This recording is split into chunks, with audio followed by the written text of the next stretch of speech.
So guys, ito na yung mga tips para iwas aksidente at iwas aberya sa pagmumotor.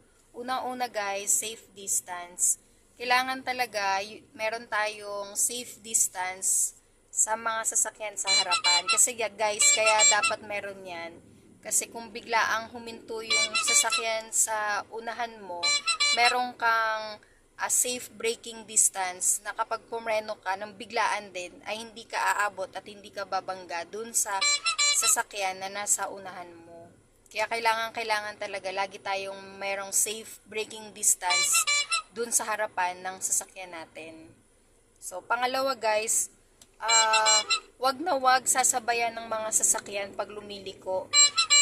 Kasi guys, napakadelikado nung mga nagmumotor na sumasabay sa mga sasakyan pag lumiliko. Kasi kapag hindi ka napansin ng sasakyan o hindi agad nakapag-brake yung sasakyan, siguradong maiipit ka sa pagliko mo nang sumasabay ka sa mga sasakyan. Kaya napakadelikado nun. Kaya iwasan po natin na sumasabay.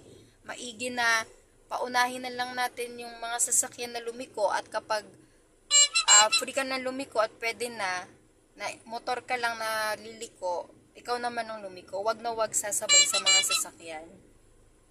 Pangatlo, overspeeding guys. Wag na wag kakarera sa kalsada, lalo na sa mga public roads kasi napakaraming sasakyan ngayon, lalo na ngayon guys, napakaraming sasakyan, truck, motor, bisikleta, iba-ibang klase ng sasakyan na dumadaan sa mga public roads.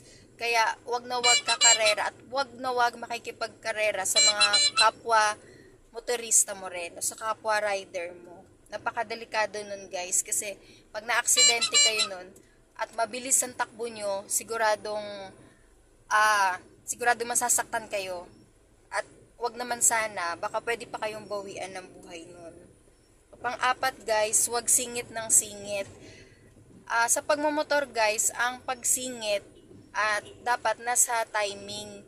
Dapat hindi yung maliit na espasyo sinisingitan pa. Dapat ita-timing mo na singit ka sa mga sasakyan o kaya ita-timing mo rin na mag-overtake ka sa sasakyan. So, pang-lima guys, wag magbabanking kapag lumiliko. Dapat pag lumiliko guys, dahan-dahan lang at maayos lang ang pagliko kasi napakadelikado nun dahil pwede kayong tumumba, pwede kayong makabangga, pwede kayong maaksidente, pwede kayong makaaksidente. So guys, sa pagmumotor, ang sikreto lang naman dyan, dapat may tamang disiplina lang tayo at kortesiya para sa mga kapwa natin motorista.